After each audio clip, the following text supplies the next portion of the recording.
Each year, Microsoft Research hosts hundreds of influential speakers from around the world, including leading scientists, renowned experts in technology, book authors, and leading academics, and makes videos of these lectures freely available.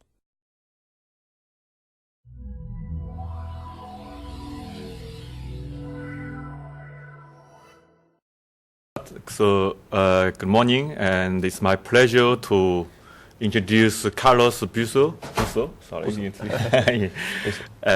He is finishing his PhD in USC, and he got his master degree, bachelor degree from the University of Chile. And your PhD defense will be next week, right? No, next Friday. This Friday. Okay. This Friday, yeah. Yeah. So please. Oh, thank you very much. So, first of all, thank you very much for the invitation to be here at Microsoft to present part of my work during my PhD. What I will present today is multimodal, an analysis of multimodal behavior using instrumented spaces. So let me start by showing some examples of the type of data that we are working on. Yeah. What if I light up a piece of rubber and hold it like that and just smokes around? Would you like that? Rubber, it's my favorite aroma. Burnt hair. That's my favorite. So you have no problem with other people lighting up whatever they want and stinking up the space? I was joking. I think you shouldn't be allowed to smoke. So this video was recorded in our smart room, in which we use non-intrusive sensors to record that. The second video... You have a business here! What the hell is this? The business? The business doesn't inspire me. Oh, must you be inspired? Yes. I like it for... So the second video was recorded between two actors, okay? And the nice features of that recording is that we put markers on the face, and the head and the hands.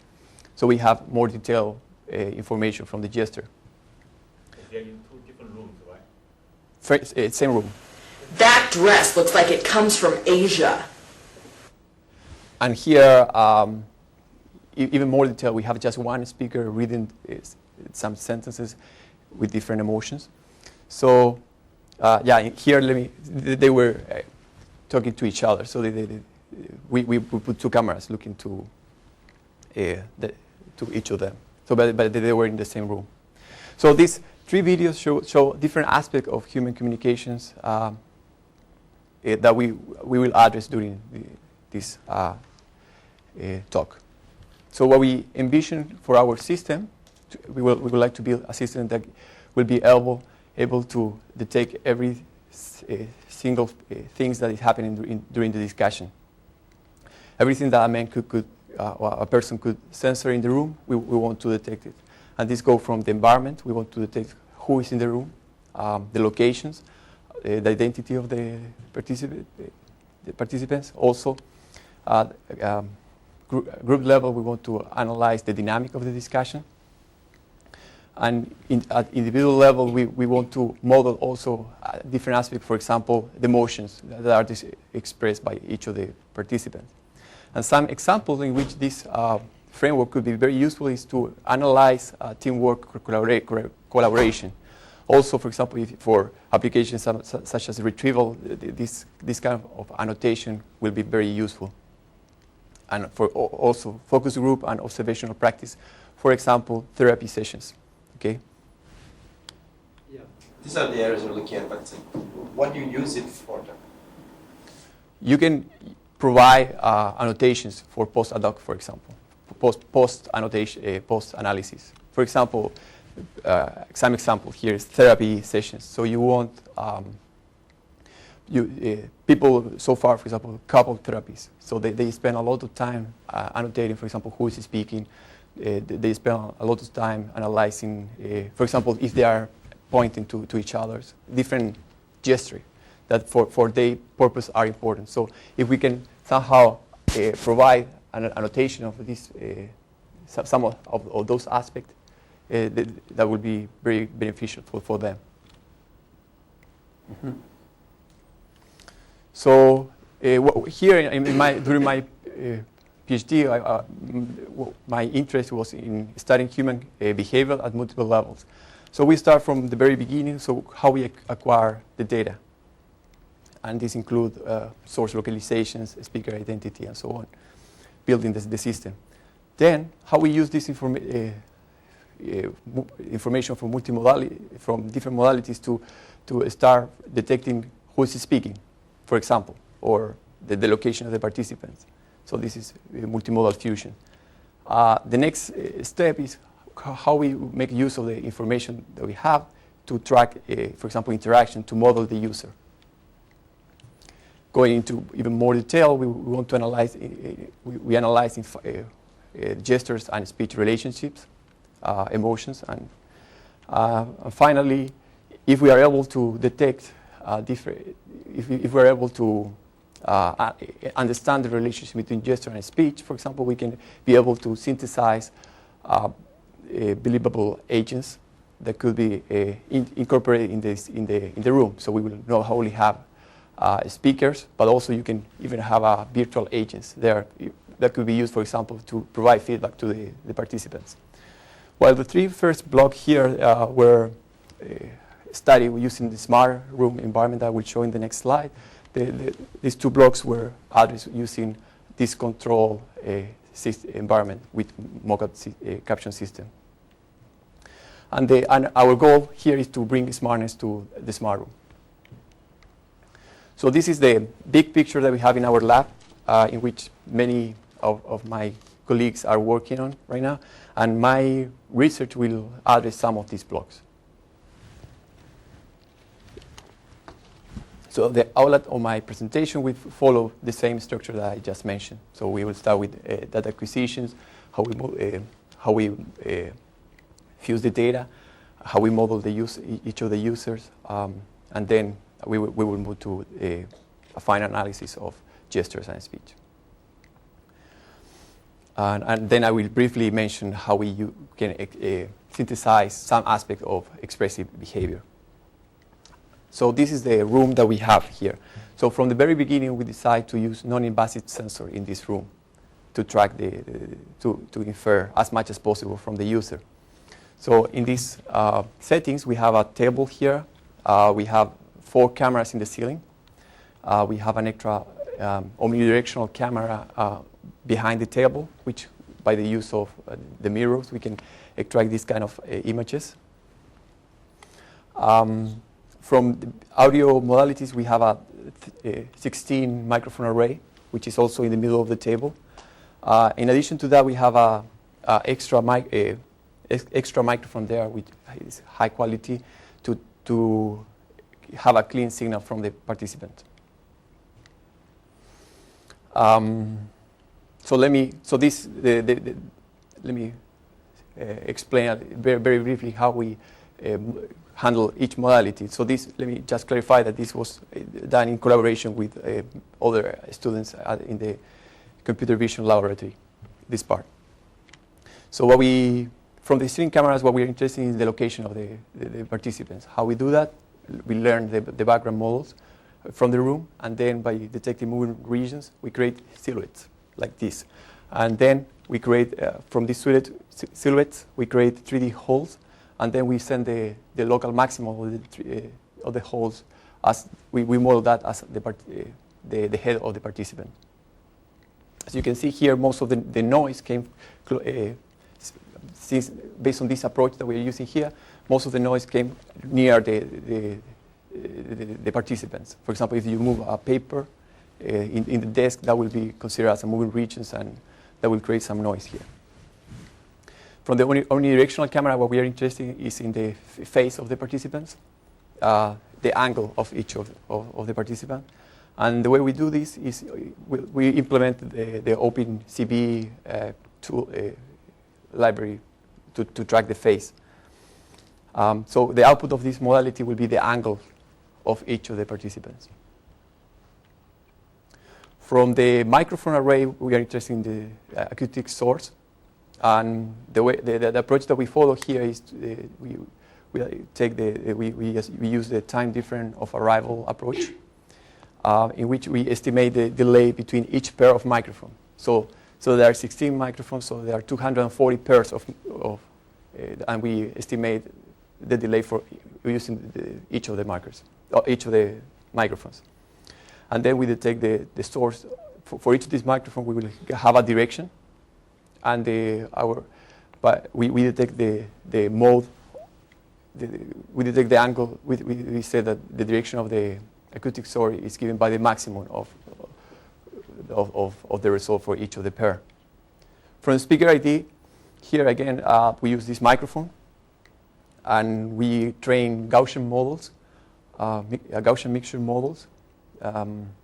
We train it with spectral features, MFCCs, and also we implement a background model to detect silent spirits. So while most of the techniques that I have just mentioned are very standard, so the effort that we make in order to make this system work in real time was very a big challenge. Just for example, in order to make the microphone array to work, we implement 240 threads, which were synchronized. So in order to make the process in parallel. Okay. Then so the next question is how we can fuse this information to start answering some of the questions that we have. In particular, what we want to know is where are the subjects, who are the subjects, and who is speaking. So it is well known that visual modalities have better spatial resolution, so we rely on cameras, only cameras, to track the location of the participants. And then we use the acoustic modalities, so as we show here, to detect active participant and participant identification.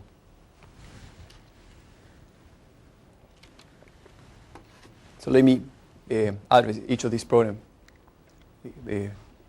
So the first problem is how we detect the locations, and we implement a background approach in which we train. We have a background Gaussian model in the middle of the room, which we adapted to each of the measurements. This is done sequentially for each of the speakers, and when you have a consistent measurement, you assign this to a speaker, and those are done with thresholds.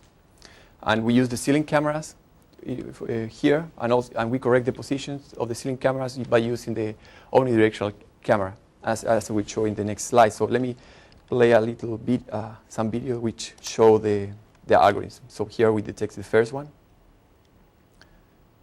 So this at the beginning when they are entering the room. Okay, and this you see that there is some noise near the participants. So why we need two sets of cameras to do this tracking. For example, in this case, we only use the ceiling cameras, and what will happen is, so even if you put threshold, for example, the two participants cannot be too close, at some point you will have a false speaker. For example, let me show the video here. One particular case in which they separate for each other, and you create a false participant. But if you know that there is only one face in that direction, you can compensate for that. And here you see, for example, that you're still able to solve the trouble that you had before. So using multimodalities give you a more robust information. Okay, so we know where are the participants. Okay, now the next question is what is the identity of each of these participants and who is speaking, and we address these two problems together. So from the microphone array, we have a direction of the source. Okay, and we also know the location of the participants. So what we are interested here, so what we do here is to compute the Mahalanobis distance between the source and the participants. And then, based on that, we estimate the probability of each of the participants, the probability that the speaker A is speaking, given the microphone array. At the same time, we have the information from the speaker ID. So we have the information, the probability that if speaker J is speaking, given the measurement for the speaker ID. The only problem that we have here is that first of all, let me say that these two modalities are independent, because one of them will give you information about the spatial locations of the speech, of the source, and the other will give you information about the spectral property of the speech from that speaker. So these two are independent, and you can multiply them to fuse them. The only problem is that we may know, for example, that this is the speaker, this is the participant that is speaking, but we don't know the identity of this guy. But for the speaker ID, for example, we may know that Matt is speaking. So the things that we don't know is the seating arrangement, this part. But we can estimate it by using correlation with some physical constraint. For example, two participants cannot be sitting in the same locations. And this is, so we update this matrix on time. So every time, for every frame, we update these assignments. So the performance of this system in general is pretty high. It's 85% depending on the metrics that you use to evaluate it. And we tested this with 3 meetings of 20 minutes with 4 participants in the room. You can have different, you don't need to have 4 participants. We detect the number of speakers automatically. And this data was very challenging in the sense that you have a casual conversation with with interruptions are overlapped. This system is built in real time. Let me play. Please ask the university to give us their name. So unless there is a specific request. Well, if you're walking down the street and you see somebody robbing a jewelry store, don't you feel obligated to take out your cell phone and call 911? I mean, if you. So so this system is working in real time, but you still can answer questions that don't need to be in real time. For example, if you want to annotate different behavior, you can do that. Everything, for example, for the retrieval, you can do it as a post-processing. In fact, we are working in a new tracking system based on particle filters, but at this point, it's not working in real time. So now that we have this information, we can start answering other interesting questions. For example, we can start modeling the group dynamic during the discussions. So the goal here is to automatically extract the flow in the interaction. And the way we do here is to estimate different statistics from the participants. For example, the number of turns that each participant took during the discussion, the average duration of the turn. Also, the transition between the participants. Okay, so who will speak after who? This will give information of the flow of interactions. The way we evaluate this is using we hand annotate the speaker segmentation. So we compare this with manual annotation.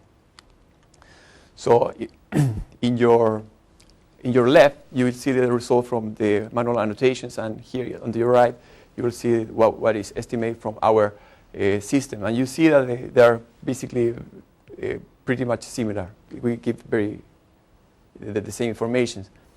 So from this, we can start modeling the user. For example, here we know that we see that one of the speakers spoke most of the time. So as previous studies have shown, this is really we can conclude that this speaker was dominant during the discussion. Speaker 3, you see here, if you take the duration of the turn, it was small, which means that this particular speaker was active listening. It has many turns, but just to agree with the main speaker, the speaker that was being dominant. Okay, and you can, by annotating the transition between the speakers, you can have this kind of graph. So here you can see, for example, that the discussion was mainly between speaker 1 and speaker 3, and also some speaker 2. Okay, but we see that speaker 4 was not involved in the discussion. And you can estimate this on time, for example, in every 1 minute. Every 1 minute. And you can see here, for example, that speaker 3, in this case, was, even though he didn't have long turns, he was active during the whole discussions.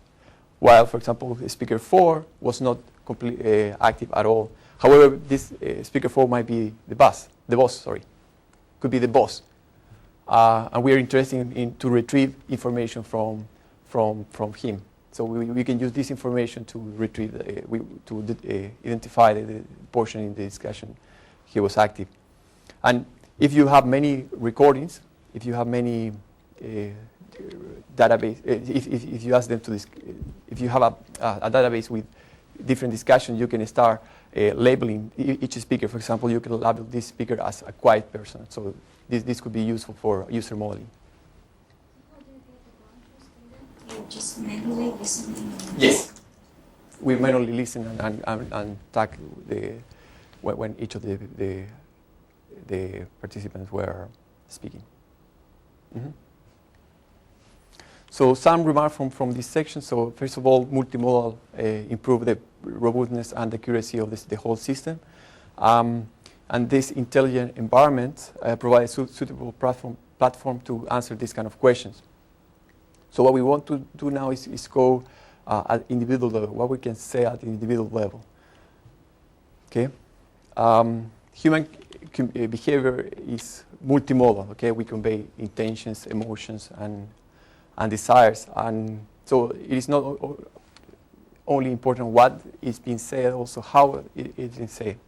And part important of my research was in emotions. So I will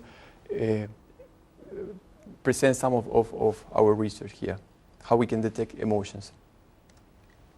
So the question is why study emotions, and it's well known that emotions affect the way we make decisions, also affect the way we relate with, we express to others, okay? And based on our emotion, people will react different to us. So emotion is an important part of human interactions. In the context of this multimodal environment, we may want to detect hotspots, for example, in the discussions. So we also, if we are analyzing teamwork by having emotional by annotations, that would be very neat. Also, since people rely on emotions to make decisions, if we want to understand what decisions the people are doing, we may want to have this kind of annotations. And as I said before, in group interaction, for example, therapy, it would be nice to have an annotation of emotional events. What is the state of the art in emotion? This is a new field that started about 5 years ago. Well, from the engineering perspective, it started about 5-10 years ago, and so far the standard way is you collect a database, small database, you train your models on that database, and you report those results. However, when you map you map the models to real applications, you find problems. That, for example, there is too much variability. So, some of the problem is that speaker dependency. So the emotional, from the very beginning, the emotional description are not, people don't agree which emotional descriptor you should use. Should they use sadness, happiness, or other attributes, for example, activation, balance, and so, and also So the bottom line is that emotional models do not generalize. So what we want to propose here is more scalable framework that could be implemented in space like a smart room. So instead of detecting different emotions, between different emotions, what we want to detect is whether there is emotional or neutral. So this is a binary problem. Okay, and our approach, what we are proposing here is to, instead of training emotional models, we train neutral models. What is that? First of all, neutral models has less variability than emotional models. And also you have more data to train robust modeling. So what we are proposing here is that you train neutral models using a big corpora, and you have the Wall Street Journal, timid data databases which you can use to train those models. I will give some example how we implement this. So you have an input speech. So you assess the model using this input speech, and then you use, instead of using the feature from the speech, you use the fitness measure from the model to make the classification. So this is a two-step approach. So in which as a first step, you estimate the fitness, and you use the fitness for classification to draw this line. So this block, the nice part of here is that this block is completely independent of the emotional description that you're using, since you are training neutral models. It's completely independent of the speaker if you use a big corpora, to train this part. However, this part, you still need an emotional database to set this line. I will address how we deal with that. Okay? So next I will show how we can use this particular framework with one popular feature, which is the fundamental frequency, the pitch. So first of all, we train different statistics from the pitch using GMM, okay, and also so this is our neutral model training with we have it here. Okay, yeah, Wall Street Journal, the spontaneous section of that corpus. Then we use linear discriminant classifier for classification in this state. And since the second block depends on the emotional database that you're using, our approach was to use several databases together. So we have different emotions. As you can see, there are 3 corporas here, different speakers, and even different languages. For example, this database was recorded in German. So you have here, you span different source of variability. Okay, so the next question is which aspect from the pitch you want to use here to train the neutral model. And the way we address this is we find the most emotional prominent using a logistic regression framework. So this is the general framework of logistic regressions. And let me just highlight some aspects why we use this framework. So the likelihood distribution is modeled with this form. Okay, and the nice thing is that if you take the ratio between 2 models, for example, which are nestled, and if you take -2 the log of that will be chi-square distributed. So you can use that statistic in order to compare different models. Okay, for example, here in this particular problem, where we are interested in whether the variable xn in our model is useful or not. So how we use this framework? So the first question that we did was, first of all, we estimate 39 different statistics from the pitch, ranging from mean, maximum, the curvature, the slope of the pitch, of each pitch segment. So we have 39 different statistics from that. And the first question that we did was, when you add one at a time, what is the improvement in the log likelihood? Okay, and we take the average for each of the cases. This is logistic regression. This is bit binary. So we are here modeling neutral versus one particular class. And what you see here, the most prominent aspect using this approach is the mean, the median, gross statistic from the pitch. However, one problem about this approach is that, for example, these two are very correlated.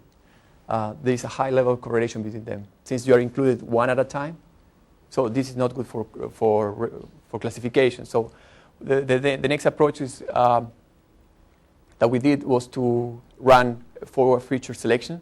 So we start adding features to the model until the improvement was not significantly statistic. And then we count the number of times that each of these features was selected. And you can see here the median was still the top feature. However, the mean was never selected here. This is in repeated experiments, or I'm not sure I'm understanding when you say count the number of times. Yeah, remember there are 3 databases. Okay. And each database has many different emotional classes. So we are running this experiment neutral versus each of these classes. So there are many for each database. Okay. So in total there is about 20 cases. Yes. Yeah.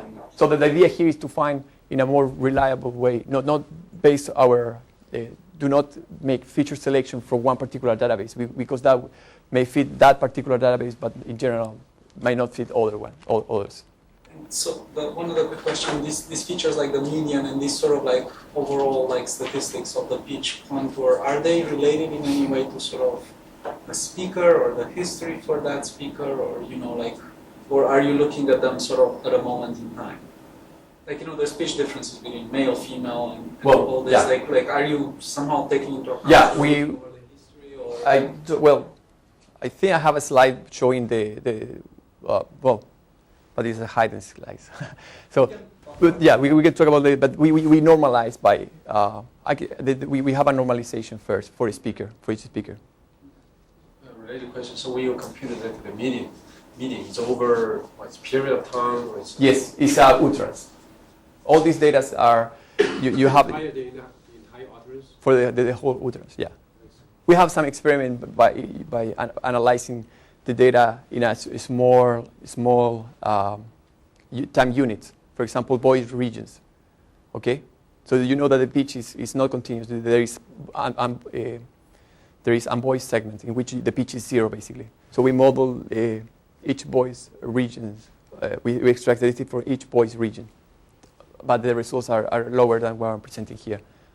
I can show some results. So that means you assume that the emotional state for each utterance is just one emotional state. Oh yeah.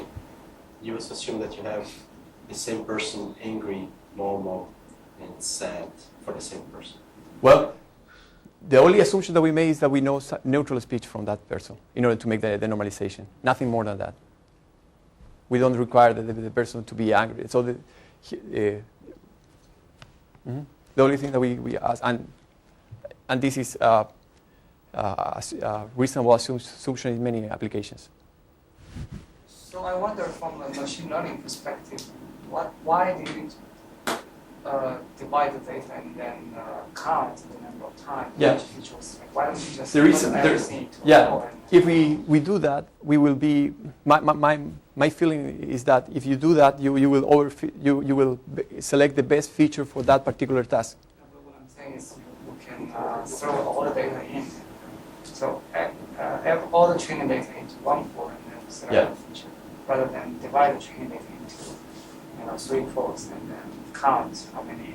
The thing is that different emotion will have different different aspect in the pitch. It will reflect different in the pitch itself. So by doing this, you can do that. It's also. Well,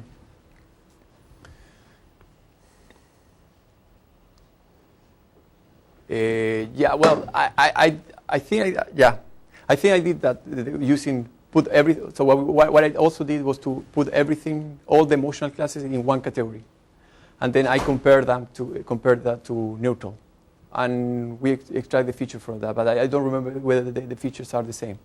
The best features are. So if the order in the ranking are the same, I don't remember that. I can check that later. But the goal by doing this individually for each database is try to select the features that are more important for in each of these cases. That's why we count the number of times. It would be interesting to see, for instance, if it generalizes, because your goal is to produce something that presumably generalizes better, you will right? See so you could hold out one data set, and do this kind of thing where you merge all the other ones and train and then test in this new data set, or you can do this kind of individual and see if that works better, which one works better. I will show in the 2 slides this part. Actually, in this slide. So based on these 2 experiments, we select the best features, the best statistic from the pitch, and then so what we are comparing here is our model. With a conventional approach. So let me explain the difference between these 2 to make things clear. So here in the conventional approach, you take a feature, these features from the speech, and you use this feature for classification. What we are proposing here again is to add this extra block, which is trained with neutral models, and instead of using this feature itself, we use the fitness measure to make the classification. So using the 3 databases. These are the performance for the 3 databases, and you see that our system is significantly better than the conventional approach. And for me, what is even more appealing is that when we add a new database, this is in Spanish, which was completely was not in the training at all. It's completely different from what we train. So our system is still able to have a high accuracy. Okay, and the reason for that is that this, and you see here the performance for the conventional approach is much lower. And the reason here why this is happening is because Spanish speech is also different from neutral speech. It's different from, so our system is still able to track the difference from here. However, here, since we train the models, these lines with the pitch itself, the results do not generalize. So this is one example that we use in pitch features, but you can also, actually, I also implement these ideas using spectral features, and the results also are very, very interesting. And you can use it also for durations and spectral durations and energy, which are also known to convey emotion information. Sure. Sure. So the graph you generated, the table that you generated, is by using the features listed above? Yes. In both cases. 7 features? 7 features. Okay. And that's another thing. We're using just only 7 features. If you read the previous work, what people usually do, and it's an approach that I don't like at all, is they come up with, I don't know, thousands of features.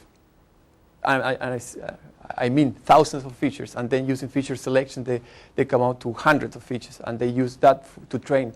And if you see the size of the database is, I don't know, 500 sentences. So you see that there is a huge overlap, and if you train this, if you transfer those models to real applications, it will fail.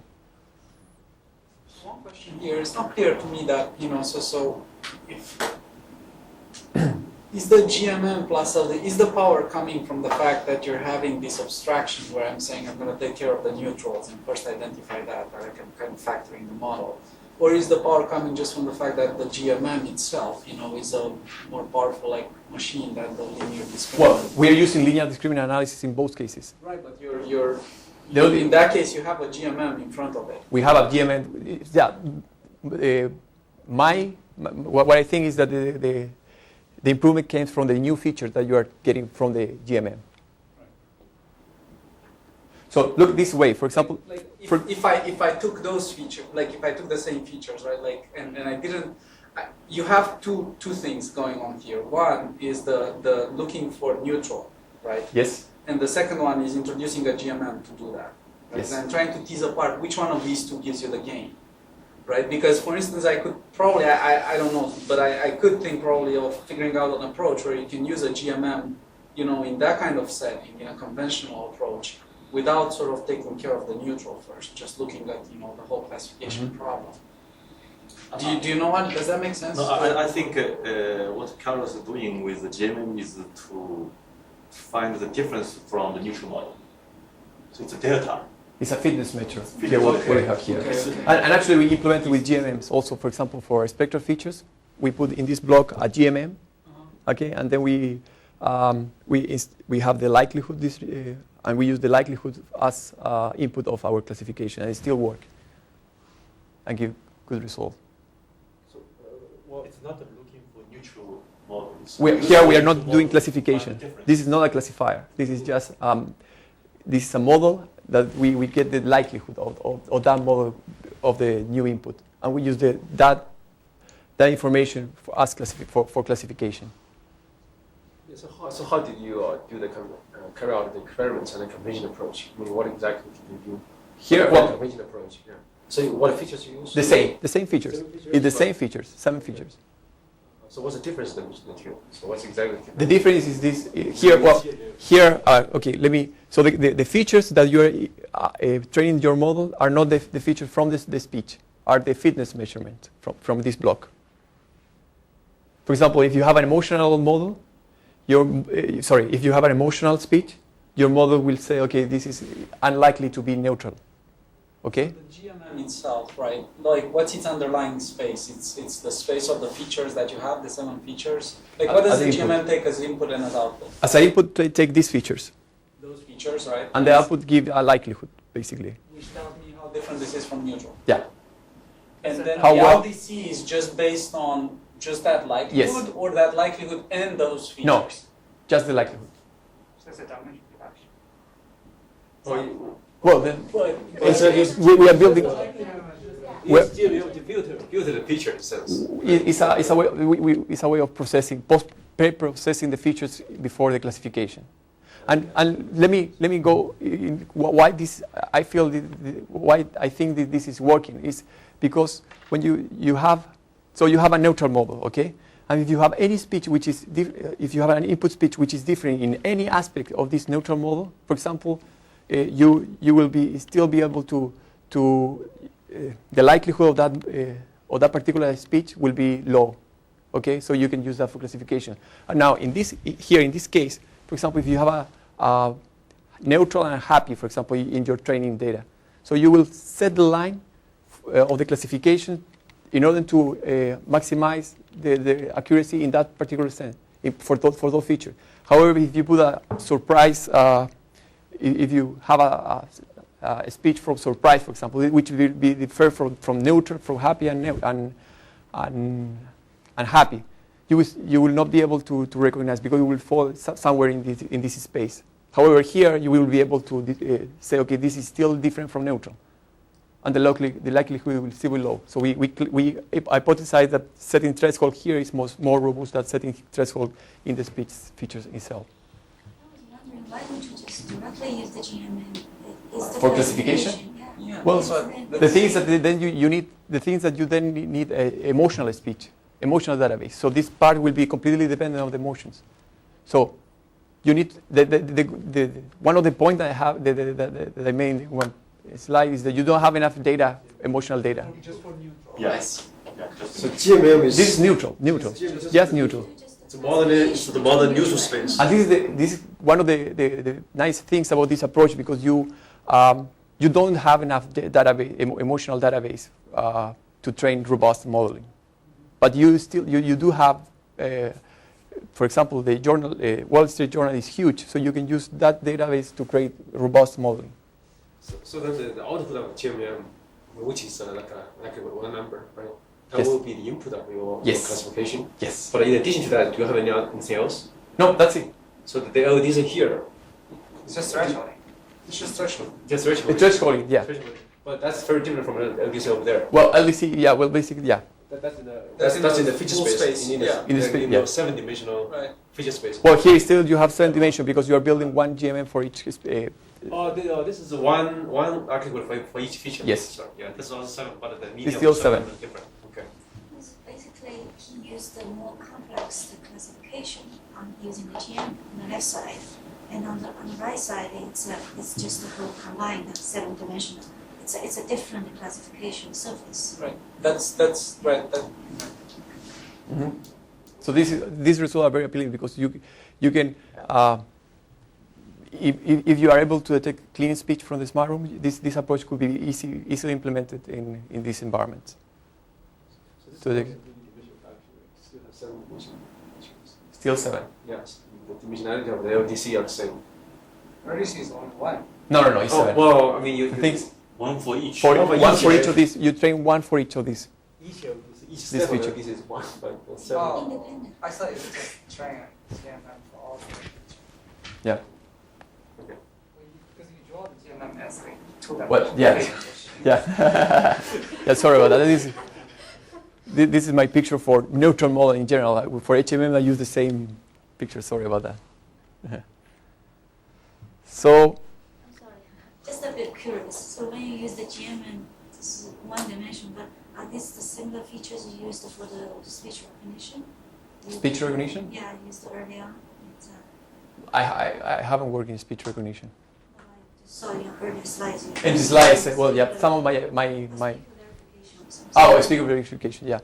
No, from that we use MFCCs, spectral properties, instead of the pitch, to recognize the identity of the participants. Have you tried to use the same feature as with the speaker verification as the feature? For the same, well,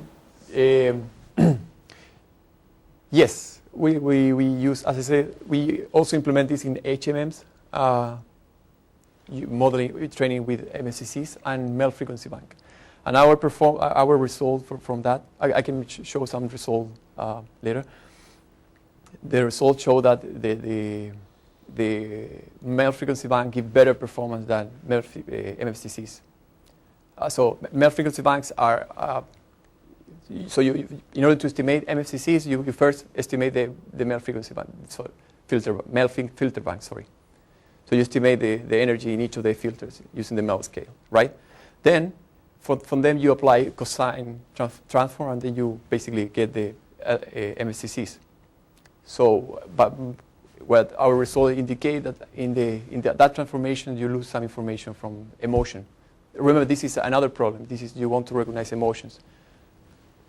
Okay, so MFCCs seem not to be the best feature for emotion recognition.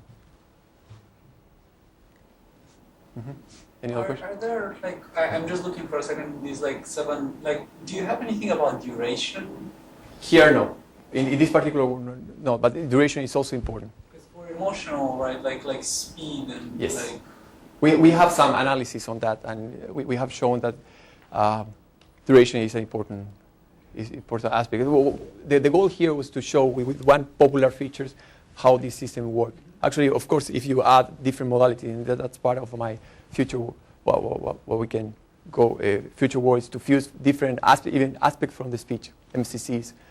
Even the speech is multimodal, so you have different pitch, you have the MFCC spectral property, you have duration, and you can use all these features to improve the performance here. Mm-hmm. Okay. So now, SmartRoom provide a perfect platform to answer some of the questions, but if you want to go in more detail to answer, for example, relationship between gestures and speech, you will have to face tracking. You need to track the features, which is a challenge. I will address that in the next slide. So here, instead of waiting for or working to have a good detailed information from the face, what we realize for this analysis is on motion capture databases. As I said before, this data was collected using the interactions. We have 10 actors, 5 stations in each, and then we collect markers from the face, head, also the hands.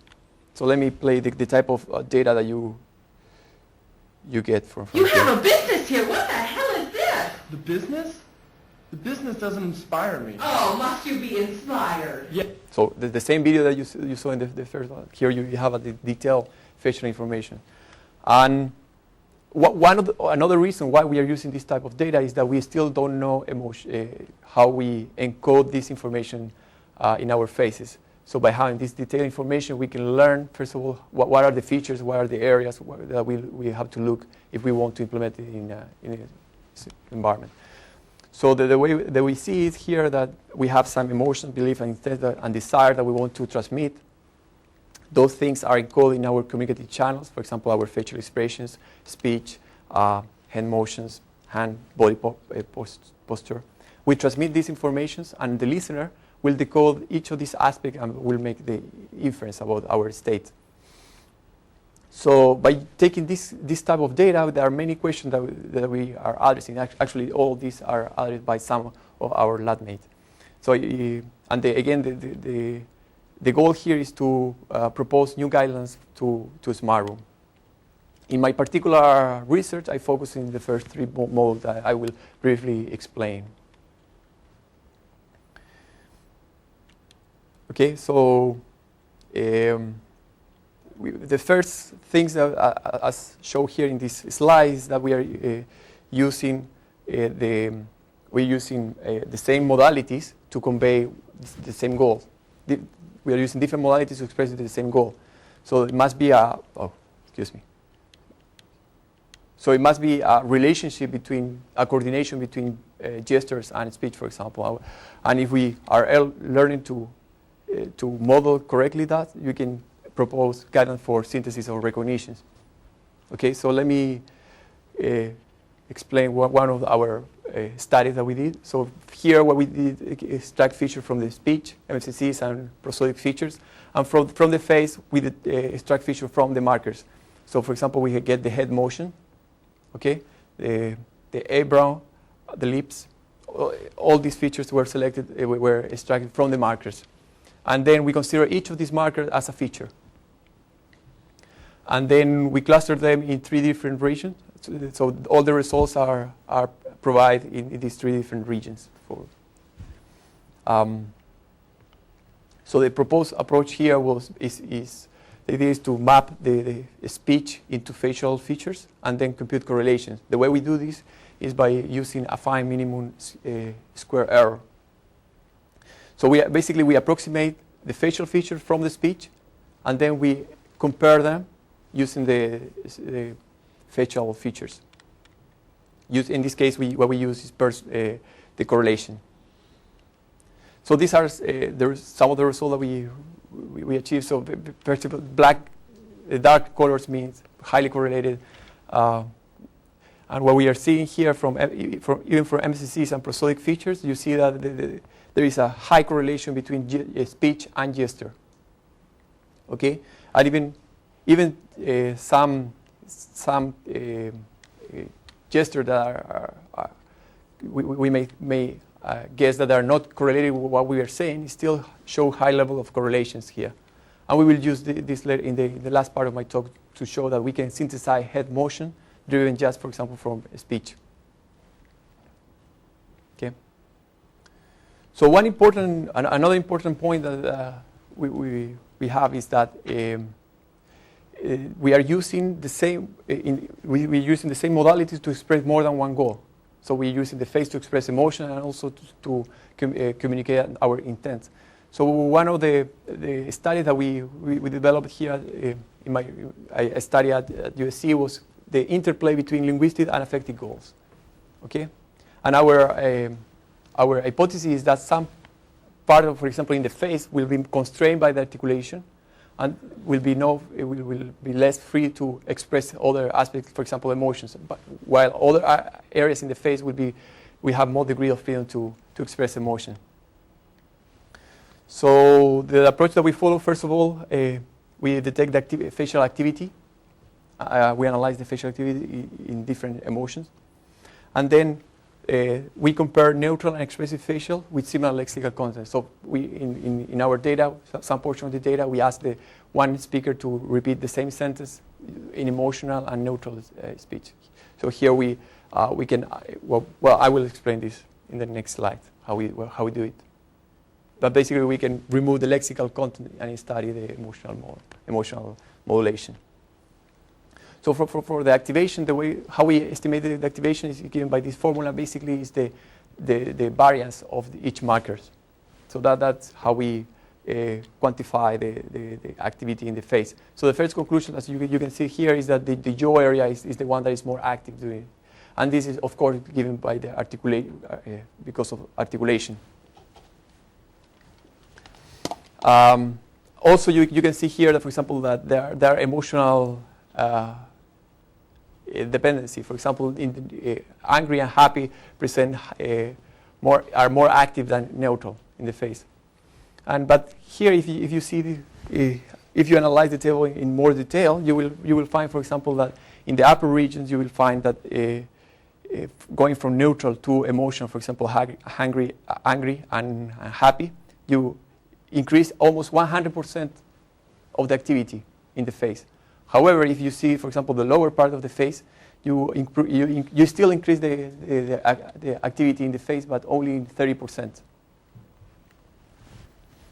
Okay, so this gives some evidence that the forehead area has more degree of freedom to express emotion. So in order to address this problem in more detail, again, what we did was to compare emotional versus neutral realization from the same sentence. So basically, using dynamic time warping, we find the perfect path, the optimal path between the two sentences. And we use this path in order to align the feature. For example, this is one feature, one of the markers, for example, for angry, and this is for neutral. and after alignment, we can align them and then compare frame by frame these two cases. So what we did here is to extract the correlation between these two cases. Okay, I don't know if I'm being clear. So one of these is neutral and the other one is emotion. So the comparison again will be between neutral and emotional in one emotional class. In what space is the dynamic time warping? In the speech. In the speech. In the speech. We use the speech for time warping. Okay. So for example, here are the correlation between neutral and sad, neutral and happy, and neutral and angry. These are the classes that we analyzed here. And you see what the result that you observe is that in the lower regions, again, dark means highly correlated and light colors means no correlation. So you are seeing here that there is a strong correlation in the jaw area. Okay, basically what this is meaning that we are following the speech, so the articulation played the key role in both cases. However, you see that here there is not much correlation in the upper part of the face, which means that regardless of what we are saying, we can communicate other non-verbal cues, for example, emotion. So here you see, for example, that the correlation is much lower than the other in other regions. So these results have implication in emotion recognition. For example, if we want to recognize emotions, we may want to focus on in the upper, middle, and upper part of the face instead of the lips, which still may convey emotional information, but will be constrained by the articulatory goals. Okay, so you may have confusion there. So we did some analysis in which we consider only the upper, the middle and upper part of the face. And here our goal was to analyze the strengths and limitation of different modalities of speech and facial expressions and see what happened when we fuse the information. Again, this is in control data, so this cannot be immediately applied to real application. We will discuss this in the next slide. So from the feature, okay, we extract prosodic features from the speech. And from the face, what we did was to split the face in different aspects, in different regions. And then what we did was to use PCA in order to reduce the dimensionality of each of these regions. And then we use supported vector machine for each of the cases that we analyze. So these are the results. So this is just from the speech. This is for facial expressions, and this is where you fuse you fuse all modalities. This block should be here. Sorry about that. And some of the insight that we can get from this experiment, first of all, is that, for example, if you have only speech, the performance is lower. But, facial expression is about 85%, only considering the upper regions. Okay. However, for example, when you fuse them, you increase the recognition, which means that emotion is communicated in a multimodal way. So if you want to recognize emotion in a robust way, you have to consider different modalities. So some more detailed result, for example, there is some confusion between in the speech domain. There is confusion between happiness and angry. Okay, but you don't see this. The confusions in the facial domain. So when you fuse them, you are able to avoid the confusion between these two classes. The same thing happened here between neutral and happy, which are confused in the facial domain, but here they are not confused at all. So with this, so multimodality again give you more robust informations. And this is because some emotions are recognized better in one particular domain than another. But still, there are many challenges if you want to implement this in systems like, for example, our smart room. For example, one of the problems is that there is no textures in the face. So we have lips, eyebrow, eyes, and we can detect those modalities. However, for example, if we want to detect muscles that are in this area, you still it will be harder. Okay. Also, you have to compensate head orientation and speaker variability. So if you focus in this speaker, so you see that the pose between these two cases is not extremely different. However, if you check the phase in these two frames, so this is 4 times bigger than this one in terms of pixels. So you can compensate. Of course, you can compensate for that, and you can put a better camera to have better resolution images. But still, this is something that you need to consider if you want to go for real application to implement this in the smart room. Okay, so just before finish my talk, let me show how we, for example, so far we use the motion capture system to analyze the relationship between gesture and speech. We also analyze the interplays between affective and linguistic code, and we also show how we can use that for emotional recognition. So let me now explain how we can use this to very briefly how we can synthesize some aspect of human behavior. In particular, what we're interested in is head motion synthesis. So the idea here is to synthesize head motions based on prosodic features. And again, this, if we look at our big picture here, we can use that kind of information to provide feedback to the user in the smart room. So what we learned from the analysis is that gesture and speech are strongly correlated, so we can use that for this synthesis. So very brief explanation of the system. What we do here is to extract features from the speech. We learn the relationship between gesture and head motions and speech using a GMM framework, in which we use this to generate the most likelihood sequence of head motions. After that, we interpolate in order to have a smooth sequence of transitions of head motions, and then we use this sequence to synthesize different head motions. And let me, if you are interested in this work, I can give more detail on how we model each of these blocks. So here are some example of the videos that some of our results for. So here, please pay attention to synchronization between gestures and speech.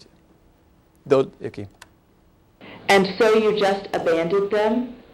This is only based on prosodic features. We lost them at the last turn-off. Okay. Eat your dessert. It tastes yummy. And so you just abandoned them? So you see that here we were successful in modeling the relationship between the gesture and the speech. And this framework could be extend to other part of the face, for example, the eyebrow. So the point here is that you want to consider speech when you synthesize other aspects. And the reason is because since there is a coordination between these two this gesture, by adding modeling together these two modalities, you can create natural avatars. So one more slide from here. So we asked 17 subjects to assess how natural the videos were perceived. And the only thing that we changed here from each animation was the head motion. So what you notice here, when you don't add a head motion at all, the perception of naturalness is very low compared to other cases. So and our system, which is very challenging, in most of the cases was perceived even better than the original head motion sequences, which was very appealing for us. So what was the original? The original was the capture data from the participant. The human data. The human data. Yeah, the original was the sequence of head motion that were synthesized. So that were produced during the recording. Mm-hmm. So to conclude my talk, let me briefly say that we have developed a smart room. We address from how we extract different modalities from the data acquisitions, how we fuse the information, and we use that information to answer different questions. For example, the group dynamic, and also at individual level, different type of behavior. But still, we have there's still challenges how we collect a gesture from the participant. So in parallel, what we did was to capture a motion capture data to answer more finer, to make a more finer analysis. So we show that there is a relationship between gesture and speech. We show that there is an interplay from different communicative goals. And finally, we can use this information for applications like emotion recognition and synthesis. So we hope that what we're presenting here provide new guidelines for the design of smart room.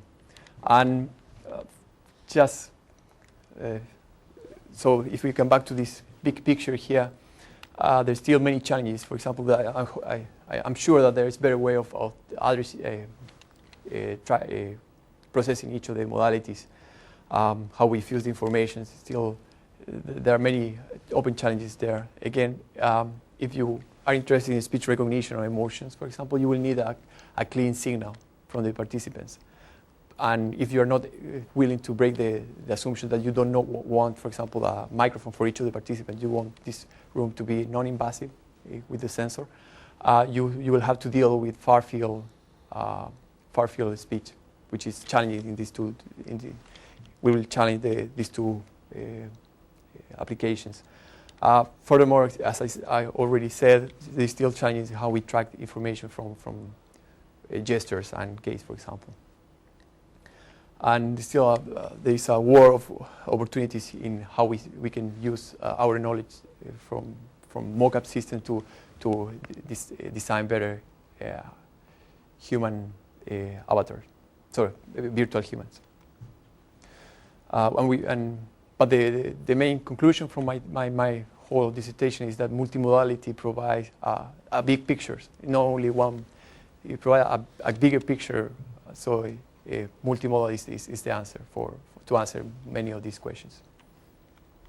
Many of our work have been published in conference and journals. So these are a list of select publications.